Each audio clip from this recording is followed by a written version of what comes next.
Donc il y a 2 semaines, on avait commencé une série d'enseignements sur la grâce apostolique.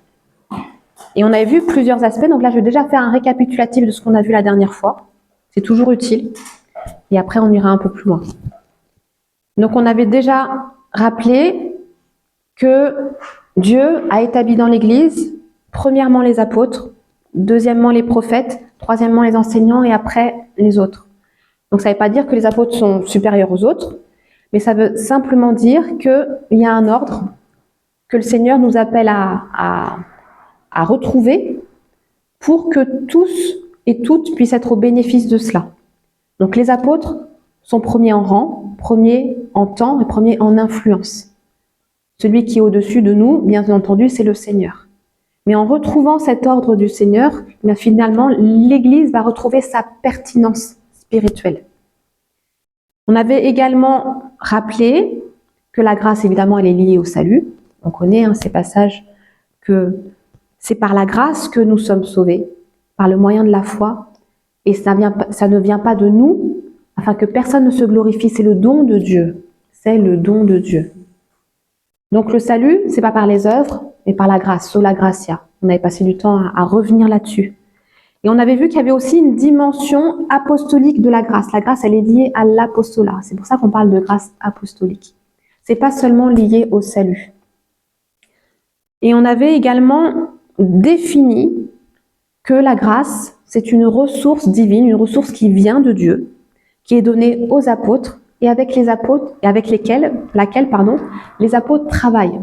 La grâce travaille avec les apôtres pour bénir l'ensemble du corps de Christ. Donc, on pourrait, par exemple, dire que ce vers représente un apôtre ou des apôtres, un homme ou une femme donné par Christ comme apôtre. Donc, l'apôtre reçoit du Seigneur la grâce qui vient d'en haut et va la déverser sur une communauté qui après déversera sur d'autres. Vous voyez, c'est des vers communicants. Donc, c'est une réaction en chaîne. L'apôtre, qui est un homme ou une femme, donc qui est représenté par ce vers qui est un vase, si vous voulez, reçoit du Seigneur cette ressource divine, qui est la grâce, et qui va après la déverser plus loin, pour que ça soit ensuite déversé. C'est la dimension apostolique qui s'étend sur tout le corps de Christ. Donc ça, c'est ce qu'on avait vu la dernière fois, et on va aller un peu plus loin. Le Seigneur, il veut vraiment que la grâce soit sur nous tous. Sur nous tous. C'était, vous vous souvenez, le tout dernier verset de la Bible. Les Écritures se terminent par ce verset-là, que la grâce du Seigneur Jésus-Christ soit avec vous tous. Quand on lit une histoire, la chose qui nous marque le plus, c'est la fin de l'histoire. Parce que c'est ce qui est le plus frais dans notre mémoire. Et finalement, le Seigneur termine son histoire à lui par que la grâce soit sur vous tous, pas seulement sur les apôtres, pas seulement sur les responsables d'église, mais sur l'ensemble du corps de Christ. Donc c'est vraiment ça la volonté profonde du Seigneur. Il tressaille de joie lorsque l'ensemble du corps de Christ se met en mouvement. Donc on va prendre un passage dans Éphésiens chapitre 3, versets 1 et 2. Éphésiens chapitre 3, versets 1 et 2. À cause de cela, moi, Paul, le prisonnier de Christ pour vous, païens, si du moins vous avez appris quelle est la dispensation de la grâce de Dieu qui m'a été donnée pour vous. Donc là, on voit que 2 fois il y a écrit pour vous. Je suis prisonnier de Christ pour vous et j'ai reçu la dispensation de la grâce de Dieu pour vous. Pour vous, pour vous. C'est pas pour moi, c'est pas pour nous, c'est pour vous, afin que tous en bénéficient. Donc déjà, Paul, il se définit comme prisonnier de Christ. Et effectivement, le livre des Éphésiens et aussi Philippiens, Colossiens a été écrit lorsqu'il était en captivité. Plus tard, dans Éphésiens, il explique qu'il est ambassadeur de l'évangile dans les chaînes. Donc, au lieu de se morfondre, au lieu de se plaindre qu'il soit prisonnier, au lieu de se plaindre de son état, il dit « Je suis prisonnier de Christ pour vous ». Puisque finalement, ma captivité me donne l'occasion d'écrire les révélations que je reçois du Seigneur pour vous. L'occasion d'évangéliser ceux qui sont autour de moi, les autres prisonniers. Donc vous voyez que sa mentalité apostolique lui fait voir les situations même les plus défavorables avec la vision de Dieu. Tu passes par ce creuset-là, tu passes par cette difficulté, mais il y a un but. C'est pour eux, c'est pour vous. Autre chose, il parle de dispensation. Donc c'est un mot qu'on n'utilise pas beaucoup dans la langue française aujourd'hui, mais qui veut dire beaucoup de choses. Donc le mot qu'on traduit par dispensation, c'est un mot grec qui se prononce oikonomia, qui a donné le nom économie. Donc on pourrait dire voilà que c'est l'économie de la grâce. Et la dispensation, c'est en quelque sorte la gestion, l'administration. Donc Paul et les apôtres ont reçu du Seigneur d'administrer, de gérer. Ils sont les dispensateurs, les administrateurs, les intendants, les gestionnaires de la grâce de Dieu. Donc c'est la responsabilité qu'ils ont reçue du Seigneur pour que tout le corps de Christ puisse bénéficier de cette grâce dans son entièreté. On va prendre maintenant 1 Corinthiens, chapitre 4, versets 1 et 2. Mais je vais le lire dans la version Parole vivante. 1 Corinthiens, chapitre 4, versets 1 et 2. En ce qui nous concerne, Apollos et moi, 1 Corinthiens 4, versets 1 et 2. En ce qui nous concerne, Apollos et moi, qu'on nous considère donc comme de simples serviteurs du Christ, des intendants chargés de gérer les vérités cachées et les plans secrets de Dieu. Or, en fin de compte, que demande-t-on à des intendants? N'est-ce pas d'accomplir fidèlement la tâche qui leur a été assignée et de se montrer dignes, par leur gérance honnête et désintéressée, de la confiance dont ils sont l'objet? Donc là, on voit que Paul explique aux Corinthiens que Apollos et lui-même sont non seulement des serviteurs du Christ, mais également des intendants qui sont chargés de gérer les mystères de Dieu, de gérer les vérités qui sont cachées et que le Seigneur révèle pour son peuple. Et qu'est-ce qu'on demande d'un intendant? Qu'est-ce qui caractérise un intendant? C'est sa fidélité. Le fait qu'il gère les affaires du Seigneur de façon honnête, de façon désintéressée, pas pour son gain personnel, pas pour qu'il puisse s'enrichir ou quoi que ce soit, pas pour montrer aux autres qu'il sait, mais simplement pour que tous puissent être au bénéfice de cela. Donc la fidélité est la caractéristique des dispensateurs de la grâce de Dieu, des intendants de la grâce de Dieu. On va parler aujourd'hui vraiment particulièrement de l'intendance de la grâce de Dieu.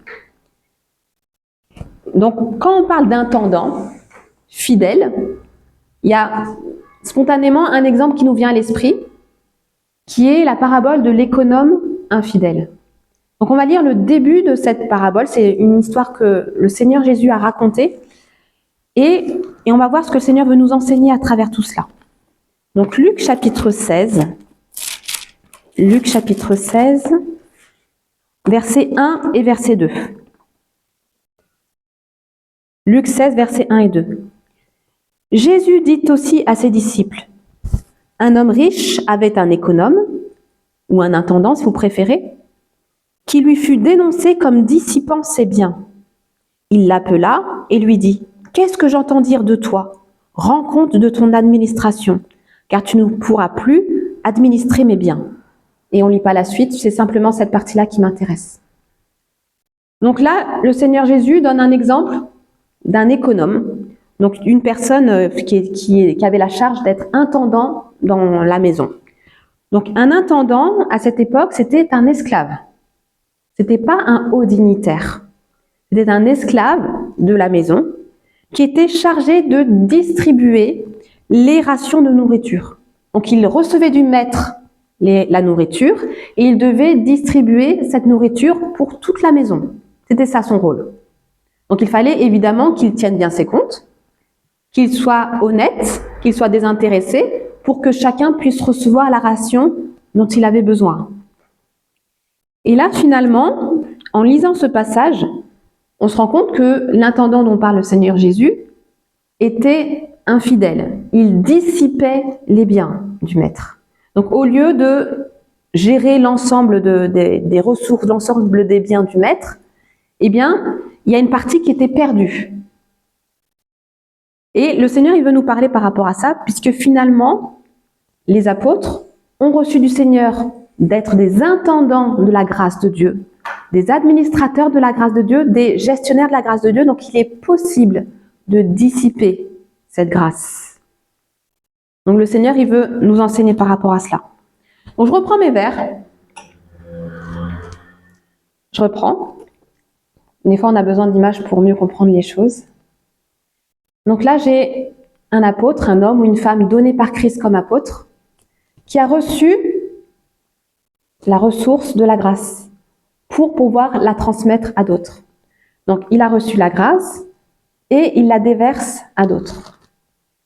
Sauf que, je ne sais pas si vous, ça vous fait ça, mais en tout cas, en ce qui me concerne, quand, on va dire qu'il est rempli d'eau, quand je verse un verre dans un autre, à au moins un moment, il y a une goutte qui tombe, qui est à l'extérieur du verre.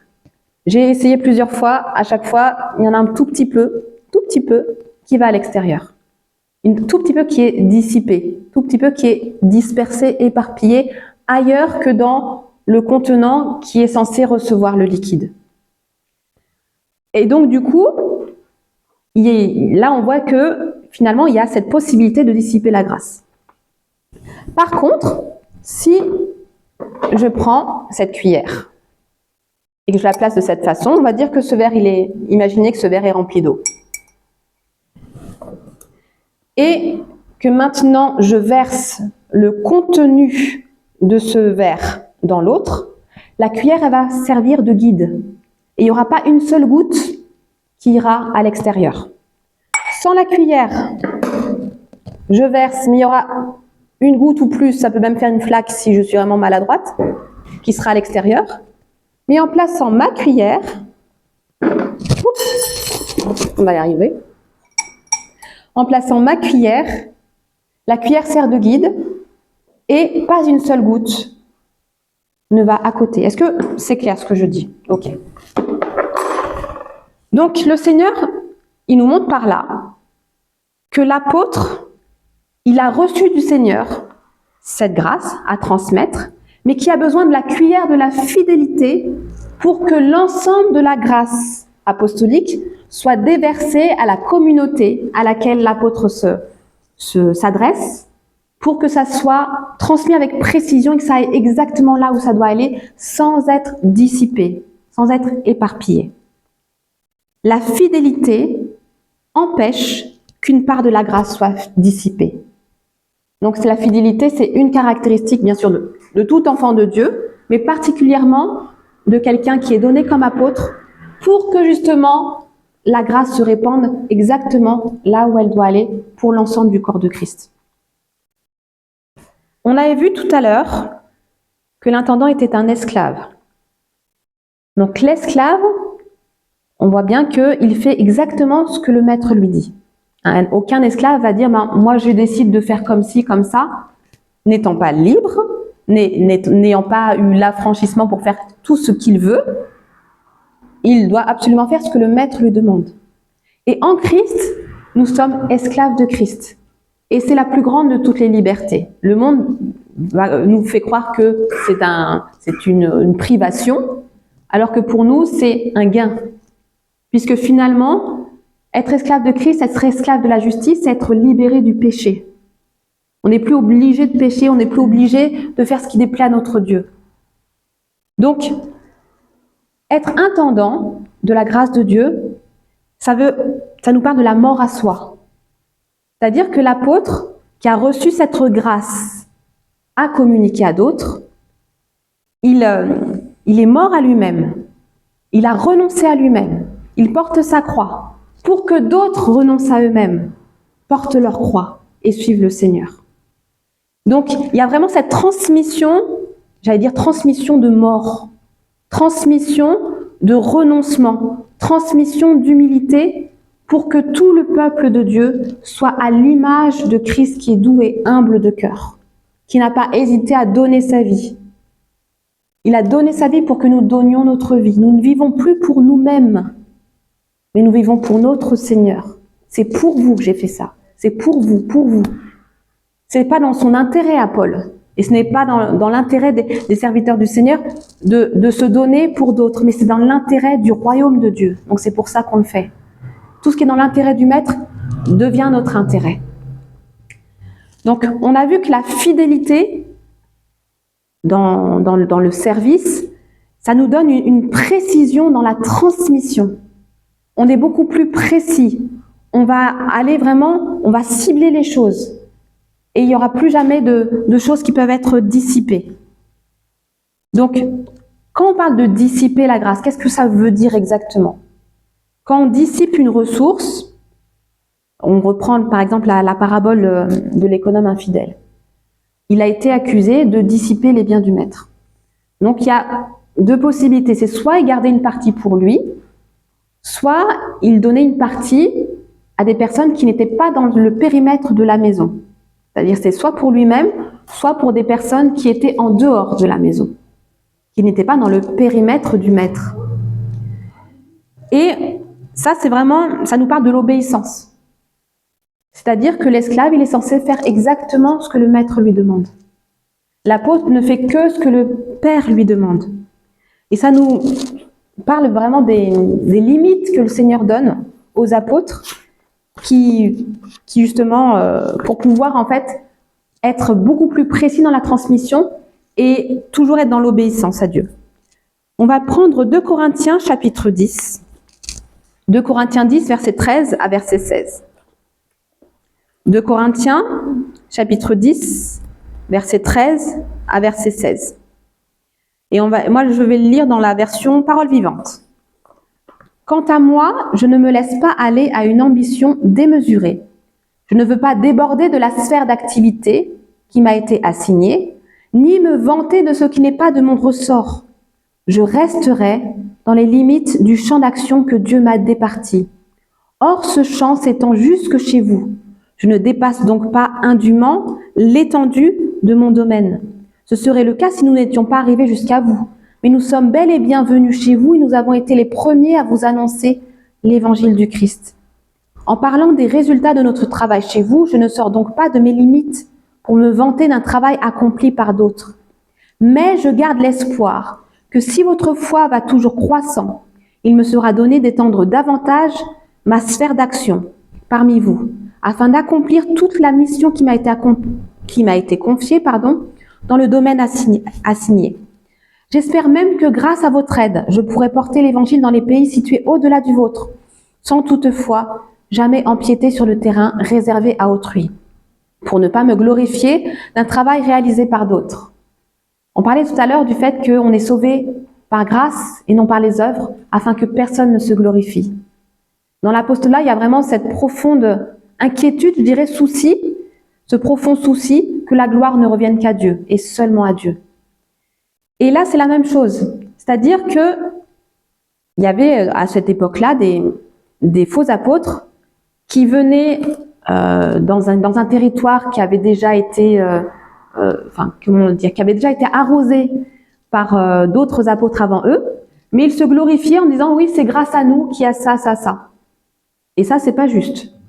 Le Seigneur, il insiste vraiment pour dire que non, j'assigne certaines limites aux hommes et aux femmes que je donne comme apôtres, et ils sont tenus de respecter ces limites-là, de respecter cette sphère d'action, cette sphère d'activité.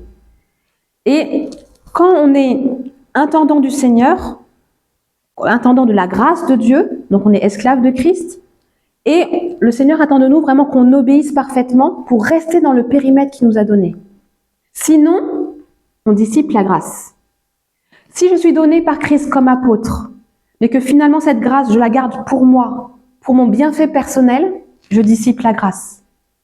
Si je suis donné par Christ comme apôtre, mais que finalement je vais au-delà du périmètre que le Seigneur m'a donné, je dissipe la grâce. Je donne un exemple. Il y a différentes mesures pour chaque ministère, que ce soit apôtre, prophète, évangéliste, pasteur, enseignant. Il y en a qui vont être donnés peut-être au niveau de leur quartier, d'autres au niveau de leur ville, d'autres au niveau de leur région, d'autres au niveau national, d'autres au niveau international. Il y a plusieurs niveaux. Mais si par exemple je suis donnée au niveau régional mais que je commence à exercer à un niveau national, voire international, alors que ce n'est pas le périmètre que le Seigneur m'a assigné, je dissipe la grâce de Dieu. Même si elle est authentique, finalement, il y a une partie qui sera, entre guillemets, perdue. Et ce n'est pas ce que Dieu veut. Nous sommes les intendants, nous avons reçu la responsabilité d'administrer, de gérer cette grâce que nous avons reçue du Seigneur. Donc l'esclave, ça nous parle de la mort à soi et l'obéissance. Donc la mort à soi, finalement, elle va donner la constance dans l'obéissance. C'est-à-dire que je ne vais pas obéir ponctuellement, mais je vais obéir tout le temps. Je vais être un intendant fidèle du royaume de Dieu, de la grâce de Dieu, tout le temps. Et c'est ce que le Seigneur attend de nous. Parce qu'on est d'accord que c'est d'abord l'apôtre qui reçoit la grâce. Sa fidélité fait qu'il peut transmettre précisément la grâce, mais il est prévu que ce soit après transmis à d'autres de façon précise. Donc l'apôtre, c'est par lui que ça commence. On a vu en tout premier que Dieu a établi dans l'Église premièrement les apôtres.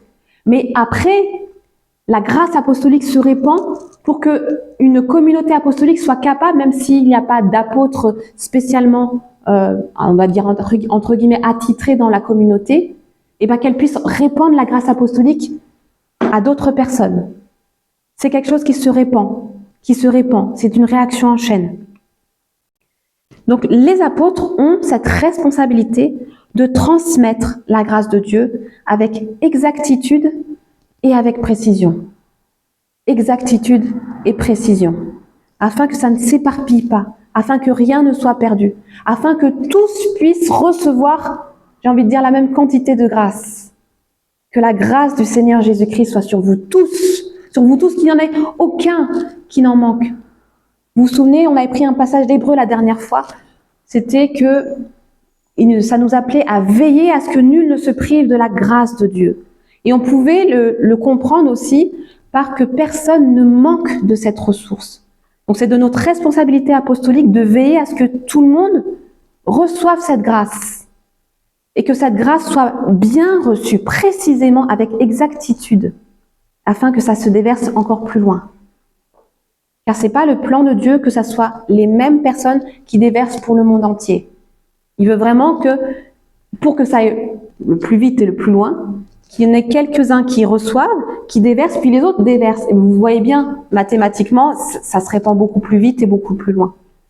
C'est exactement ça que le Seigneur veut.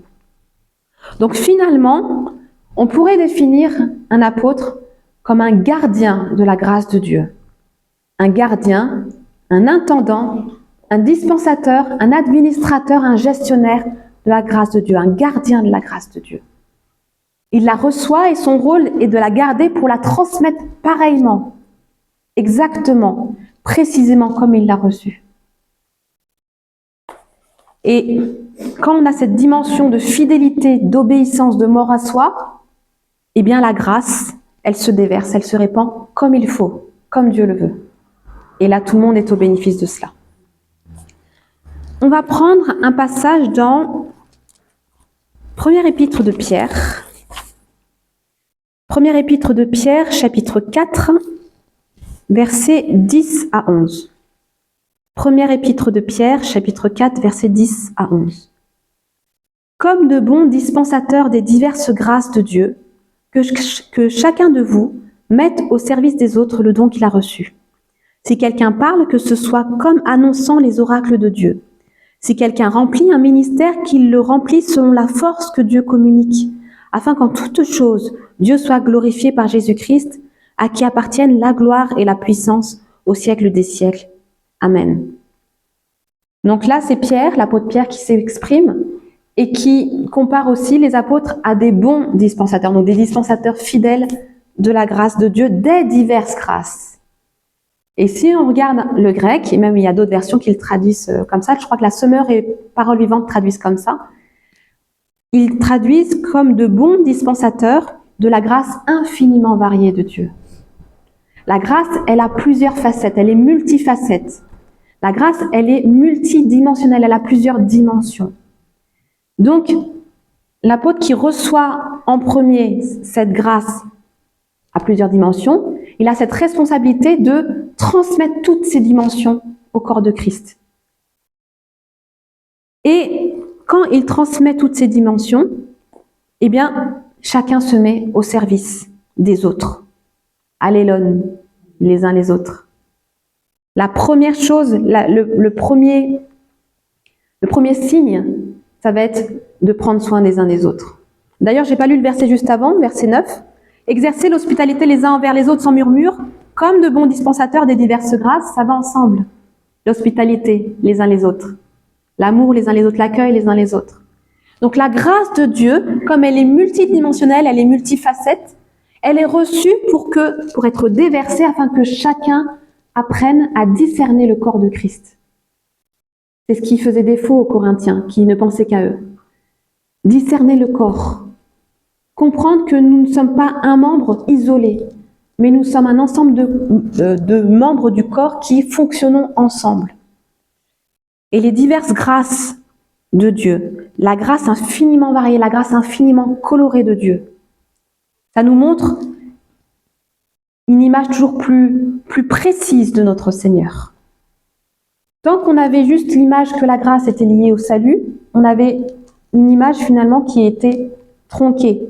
Alors que la grâce de Dieu, elle est d'abord une ressource divine pour que l'ensemble du corps de Christ se mette en mouvement. C'est une ressource qui travaille avec nous, une ressource qui porte du fruit, une ressource qui sert à fortifier les églises.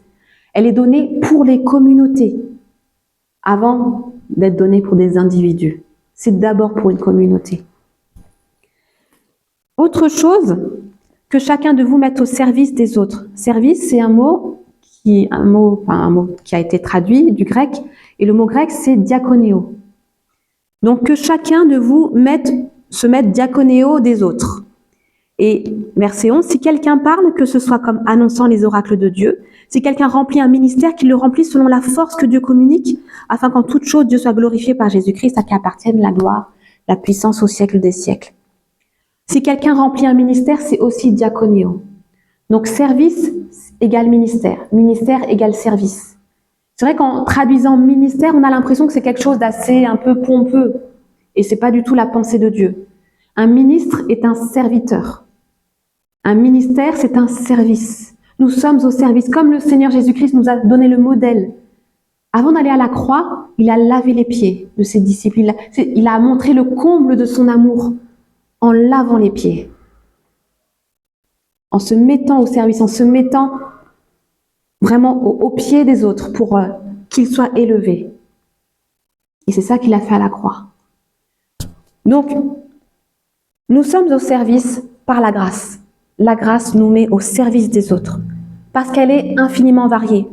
Donc, cette infinitude cette variation, elle se manifeste par des paroles. Elle se manifeste par un service. Parler comme annonçant les oracles de Dieu. Par la grâce apostolique, la grâce multidimensionnelle qui est apostolique. Les prophètes vont prophétiser de façon plus incisive. Les paroles prophétiques seront beaucoup plus précises. Par la grâce apostolique, les paroles d'un évangéliste vont aller beaucoup plus dans la cible. Et il y aura beaucoup plus de personnes qui seront touchées. Parce que la parole qui sera annoncée, l'évangile qui sera prêché, sera beaucoup plus incisif. La parole d'un pasteur par la grâce apostolique sera elle aussi beaucoup plus précise. Et on ira beaucoup plus rapidement au cœur des vrais problèmes. Et on n'aura plus toutes ces heures, ces mois, ces années passées pour... je ne dis pas qu'il n'y a aucune critique dans ce que je dis ou quoi que ce soit, mais finalement, avec la grâce apostolique, tout ce temps qu'on a passé en un à un pour pouvoir exhorter une personne, pour pouvoir la sortir de problèmes dans lesquels elle était enlisée depuis des mois et des années, on va voir que ça va aller beaucoup plus vite avec la grâce apostolique. Non pas que tout ce qui a été fait avant n'était pas bien, c'est pas du tout mon propos. Mais avec la grâce apostolique, on va aller plus rapidement au cœur des problèmes pour que les personnes puissent sortir plus rapidement encore de leurs troubles. Bien entendu, à condition que la personne veuille sortir de cela. On est bien d'accord, c'est toujours un partenariat, c'est toujours une collaboration. Mais il y aura une acuité, ça sera quelque chose de beaucoup plus aiguisé pour que le peuple de Dieu puisse sortir de ces maux beaucoup plus rapidement, de façon plus efficace, et que la grâce puisse se répandre beaucoup plus loin. Les enseignements seront beaucoup plus précis avec la grâce apostolique. Nous avons été beaucoup bénis, mais on entre dans une dimension où l'ensemble des ministères va gagner en acuité et cela va se répercuter sur l'ensemble du corps. Donc, je le répète encore une fois, afin qu'il n'y ait pas de confusion, en aucun cas, on est en train de dire que ce qui était avant n'était pas bon. Heureusement qu'il y a eu tout notre héritage. Heureusement, Dieu soit loué. Et le Seigneur nous fait passer à autre chose parce qu'il revient bientôt. Et donc, il y a une accélération qui se fait. Et ce qui nous avait pris 30 ans ne nous prendra plus 30 ans. Merci Seigneur pour cela. On va prendre un dernier passage dans Romains, chapitre 12. Romains, chapitre 12, verset 6 à verset 8. Romains, chapitre 12, verset 6 à verset 8. Puisque nous avons des dons différents, selon la grâce qui nous a été accordée, que celui qui a le don de prophétie l'exerce selon l'analogie de la foi, que celui qui est appelé au ministère s'attache à son ministère, que celui qui enseigne s'attache à son enseignement, et celui qui exhorte à l'exhortation, que celui qui donne le fasse avec libéralité, que celui qui préside le fasse avec zèle, que celui qui pratique la miséricorde le fasse avec joie, selon la grâce qui nous a été accordée.